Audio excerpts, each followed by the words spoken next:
Écoutez les 4 propositions, choisissez celle qui correspond à l'image. Image 1.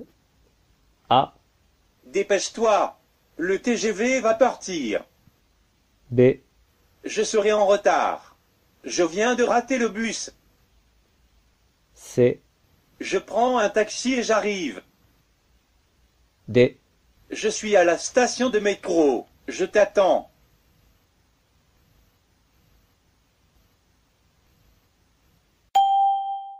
Image 2. A. Je voudrais le menu, s'il vous plaît. Je vous l'apporte tout de suite. B. Pour moi, ce sera une ratatouille. Très bien. Et pour madame? C. Encore du pain, s'il vous plaît. Tout de suite. D. Vous avez bien dîné? Oui, c'était très bon. L'addition, je vous prie.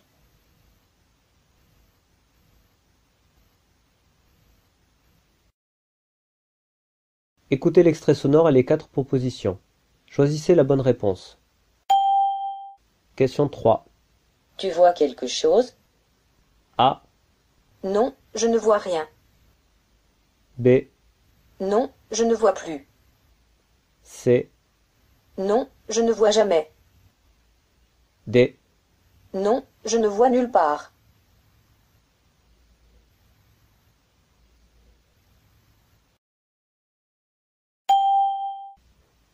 Question 4. Tu pars à quelle heure? A. Mon avion démarre à 20 heures. B. Mon avion décolle à 20 heures. C. Mon avion débute à 20 heures. D. Mon avion détale à 20 heures.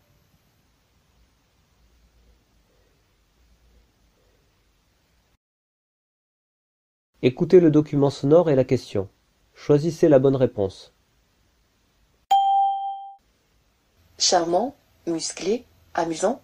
Tu aimerais savoir quand tu vas rencontrer ton prince charmant? Alors, envoie par SMS, quand, au 8 20 21, et nos experts te répondront sur ton avenir amoureux. Question 5. Que doit-on faire pour obtenir une réponse?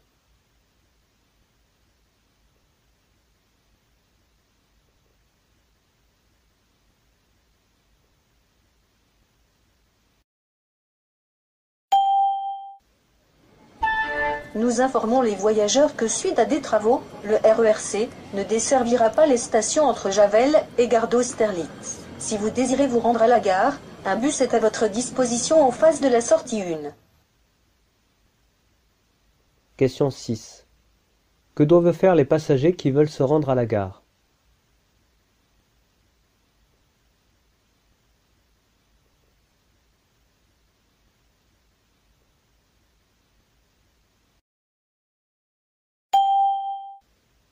Monsieur, je ne me sens pas bien. J'ai envie de vomir. Va voir l'infirmière. Elle te donnera quelque chose. Mais reviens vite. Nous allons commencer le test dans 15 minutes. Question 7. Que doit faire l'enfant?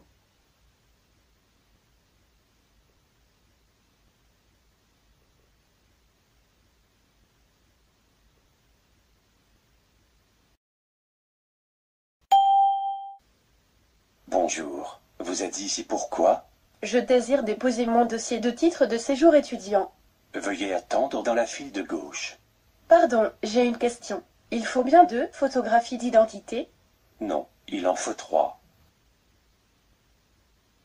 Question 8. Sur quoi porte la question de l'étudiante?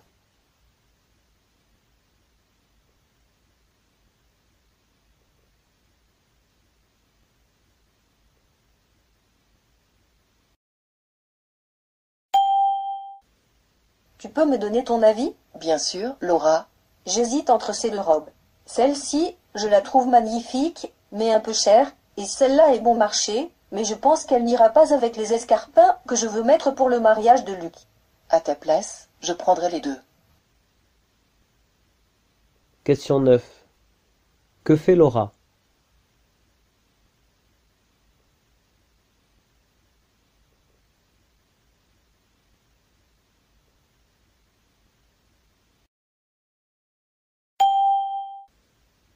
J'aimerais bien faire un pique-nique. Tu as vu la météo pour ce week-end? Pour demain, ils ont annoncé des averses, mais pour dimanche, il devrait faire beau toute la journée. Tu ne crois pas qu'il va faire un peu froid s'il pleut samedi? Ça devrait aller. Les températures remontent vite en cette saison. Question 10. Quel est le temps prévu pour le lendemain par la météo?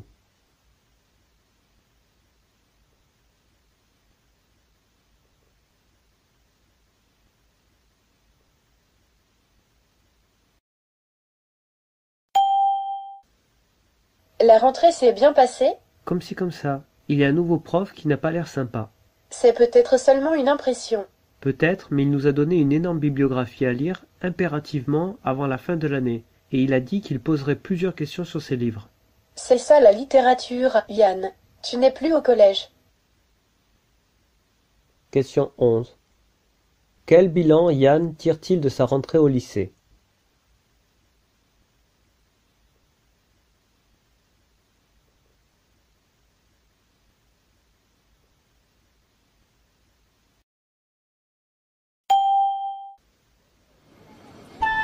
Votre attention s'il vous plaît. Le TGV numéro 8503, à destination de Bordeaux-Saint-Jean, départ prévu à 8h52, partira, voie C, et non pas, voie D, comme il a été précédemment annoncé. Les voyageurs munis d'un billet pour le TGV numéro 8503 sont priés de se diriger vers la voie C. Nous rappelons que les billets doivent être compostés avant la montée dans le train. Question 12. Que doivent faire les voyageurs?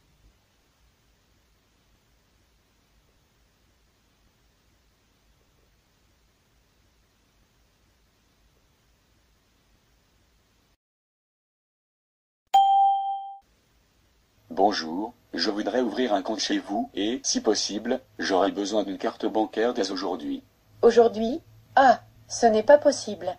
Vous pouvez déposer votre argent aujourd'hui, mais il faudra revenir un autre jour pour nous fournir les pièces nécessaires à la finalisation de l'ouverture du compte. Ensuite, vous recevrez un code par la poste, et il vous faudra revenir dans notre agence afin de récupérer votre carte. Ça va prendre combien de jours? 1 ou 2 semaines, en général. Tant que ça, mais j'en ai besoin tout de suite. Je suis désolée, c'est une question de sécurité. Question 13. Pourquoi le client ne peut-il obtenir une carte bancaire le jour même?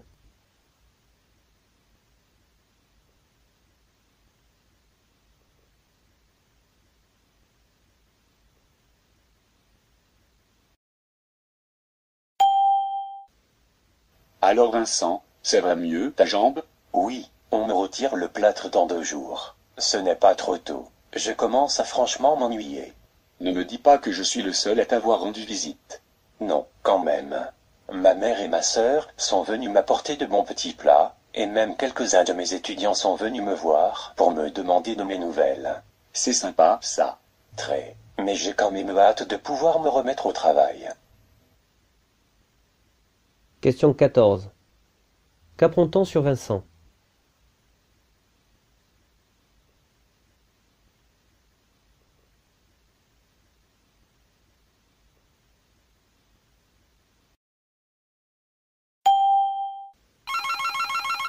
Allô, je suis bien chez Madame et Monsieur Boulanger? Oui, que puis-je faire pour vous?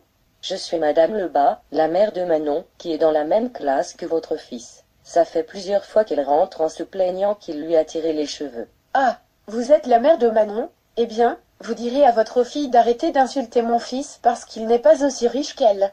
Je ne vous félicite pas pour votre éducation, madame. Au revoir. Question 15. Pourquoi Madame Lebas téléphone-t-elle à Madame et Monsieur Boulanger?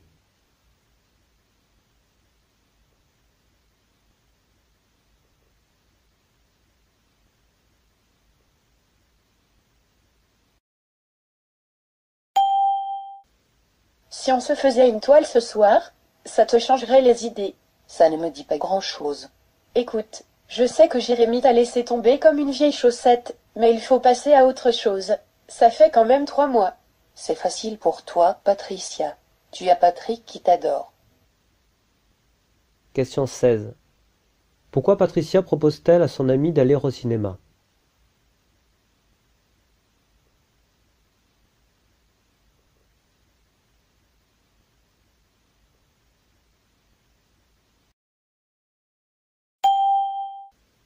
Alors, qu'est-ce que tu penses de l'expo, Ahmed? Ça va, mais c'est dommage qu'il n'y ait pas eu ses œuvres les plus connues, comme Guernica. C'est quand même pas mal pour une petite ville de province de pouvoir exposer une trentaine de peintures de Picasso. Oui, mais je reste un peu sur ma faim.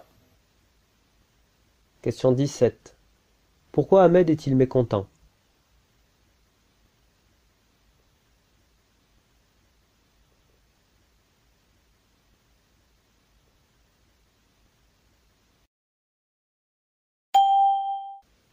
Mesdames et messieurs, c'est pour moi un bien réel et agréable plaisir de vous souhaiter la bienvenue à cette cérémonie d'ouverture du 2e colloque national sur l'insertion professionnelle en enseignement. La constante évolution du monde de l'éducation suppose des ajustements et de nouveaux moyens pour accueillir, retenir et accompagner les nouveaux membres de la profession. Il devient donc impératif de s'en préoccuper. Question 18. Quel est le but de ce colloque?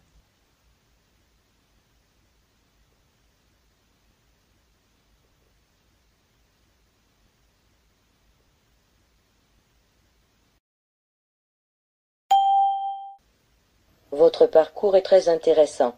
Cependant, j'ai constaté que vous n'aviez rien indiqué entre octobre 2015 et septembre 2016. Est-ce que vous pourriez m'expliquer pourquoi? J'ai pris une année sabbatique pour voyager un peu, et en particulier pour voir ce qui se faisait ailleurs dans mon métier. Je crois que pour rester performant, il faut sans cesse innover et s'inspirer de ce que font nos voisins lorsque cela marche. Justement, qu'est-ce que cela vous a apporté? J'ai découvert des concepts passionnants et rares en France au niveau de l'innovation managériale, notamment l'autodéclaration de son humeur ou encore la valorisation de l'erreur. En Inde, par exemple, dans l'entreprise HCL Technologies, les salariés peuvent exprimer leurs doutes et leurs interrogations via un forum interne aux membres de la direction qui s'engagent à répondre, le PDG y compris, quitte à répondre qu'ils ne savent pas. Vous pensez pouvoir appliquer ces méthodes chez nous? On ne peut pas tout changer d'un coup. Ce qui est certain, c'est que ces innovations créent un véritable climat de confiance. Question 19. Qu'est-ce qui dérange la recruteuse?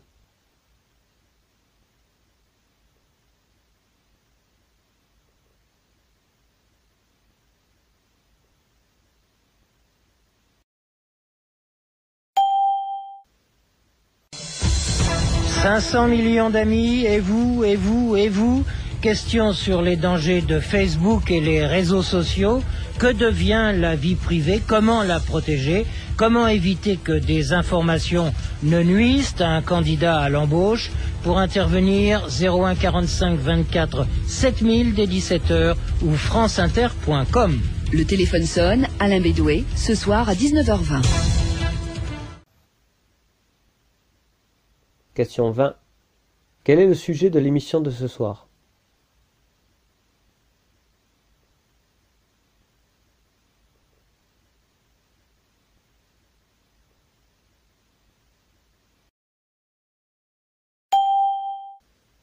Monsieur Blanquette, pouvez-vous nous expliquer ce que sont les enseignements transversaux? Un apprentissage transversal dépasse le cadre d'une discipline scolaire. Il n'est inscrit dans aucun programme officiel, donc il ne relève pas de la pluridisciplinarité. Il est toutefois interdisciplinaire dans la mesure où, nécessairement, plusieurs disciplines doivent contribuer à mener à bien l'apprentissage concerné. On peut donner comme exemple l'éducation au développement durable, l'éducation à la santé, l'éducation à la citoyenneté, ou encore l'éducation à la sécurité routière. Question 21. Qu'est-ce qu'un apprentissage transversal selon M. Blanquette?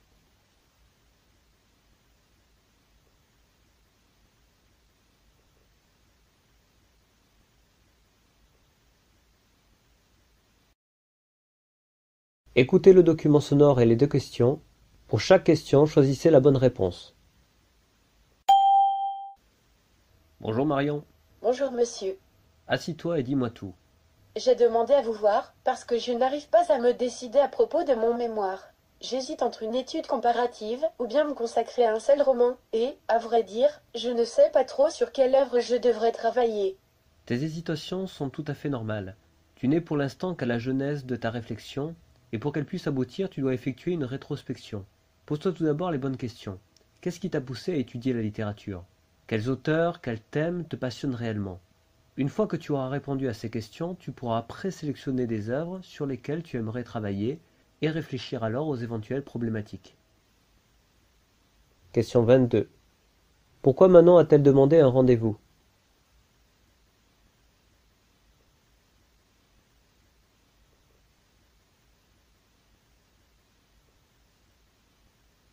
Question 23.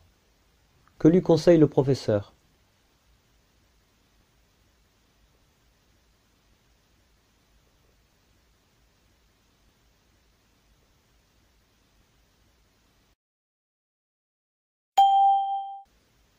Et le début, je trouve, du chaos, du suicide humain, c'est la Première Guerre mondiale, parce que ça fait longtemps qu'ils se battent, les êtres humains, et ils ont une technologie épatante, ils veulent quelque part inconsciemment la tester. Et ça fait, je crois, 1 400 000 morts en France. Donc c'est une vraie folie, voilà. Et cette histoire raconte cette folie. Comment 2 individus doués de sens et de raison vont survivre dans cette folie humaine. Après, c'est des êtres humains éminemment attachants, avec encore une fois cet être surdoué à haute conscience qu'Édouard Péricourt, alias Navel Pérez-Biscayar, et cet autre individu, Maillard, beaucoup plus frustre, mais gentil, affectueux et un grand sens humain. Voilà, ça raconte ça, l'aventure humaine dans le chaos que l'être humain s'est créé lui-même. Quoi. Voilà, ça raconte ça, c'est tout. Merci Albert. On trouve tout de suite quelques-uns des comédiens de ce formidable film. Au revoir là-haut. Question 24. Sur quoi la personne interviewée est-elle interrogée?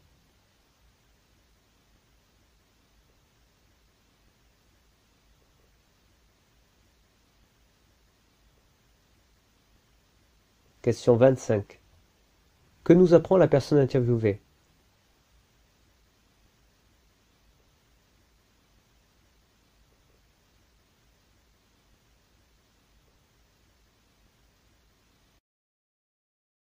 Écoutez le document sonore et la question, choisissez la bonne réponse. La compagnie de chemin de fer allemande Deutsche Bahn a présenté mercredi son premier minibus sans chauffeur. La navette développée par la start-up française EasyMile relie désormais gratuitement et en 8 minutes la gare, le centre-ville et la station thermale de la ville de Bad Binnenbach. À partir de 2018, la Deutsche Bahn testera son minibus sur les routes de plusieurs autres villes allemandes. Des véhicules autonomes sont déjà testés à Paris, Lyon, Las Vegas ou Dubaï. Question 26. Quelle information est correcte?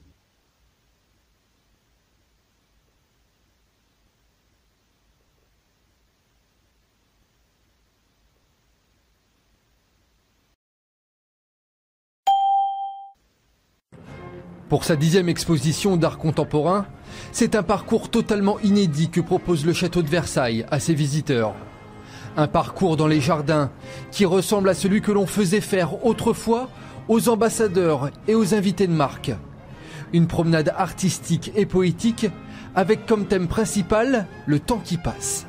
Et à chaque fois, il y a une progression émotionnelle, dramaturgique, si vous voulez, d'un artiste à l'autre. Peu à peu, on va voir des représentations de la métamorphose, de la représentation des saisons, des représentations du monde souterrain. Les 17 artistes font une progression dans le voyage vers soi. Et c'est ça que raconte le voyage d'hiver. Sculpture géante, installation sonore, tableaux, drapés, carte blanche a été donnée à 17 artistes internationaux pour se réapproprier ce lieu historique.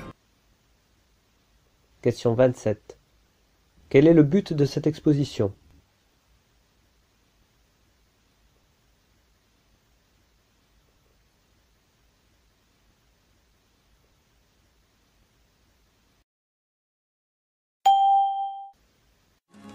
Située à 60 km au nord de la Tuque, en Haute-Mauricie, la pourvoirie du lac Oscar, c'est 234 km² de nature et une trentaine de lacs.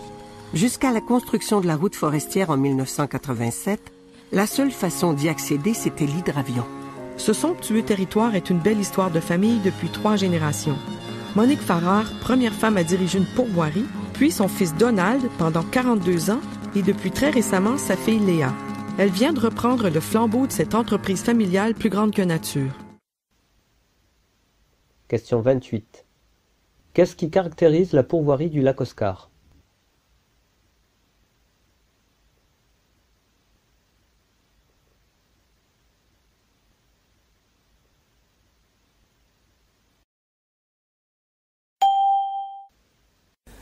Puisqu'on ne peut falsifier notre histoire passée ou contemporaine, Nous allons sécher nos larmes, panser nos plaies, taire nos souffrances et rappeler que depuis quelques années, l'Afrique, après les sanglantes guerres de libération, a renoué avec les conflits armés. Le Mali, depuis 2012, est en proie à un conflit armé opposant les forces armées gouvernementales à des groupes armés. La Guinée a subi en 2000 des agressions rebelles aux frontières avec la Sierra Leone et le Libéria, même si elle a réussi donc à stopper l'avancée des rebelles. Depuis 2015, un conflit est en cours dans le bassin du lac Tchad contre le groupe Boko Haram. Les pages sombres et rouges du sang des victimes sont interminables. Les pays d'Afrique francophone, comme on le voit, sont donc directement touchés et concernés par les questions de répression des crimes de guerre, de développement de la justice pénale internationale, ainsi que celles liées au renforcement de la lutte contre l'immunité. Question 29. Quel est le constat de l'intervenante?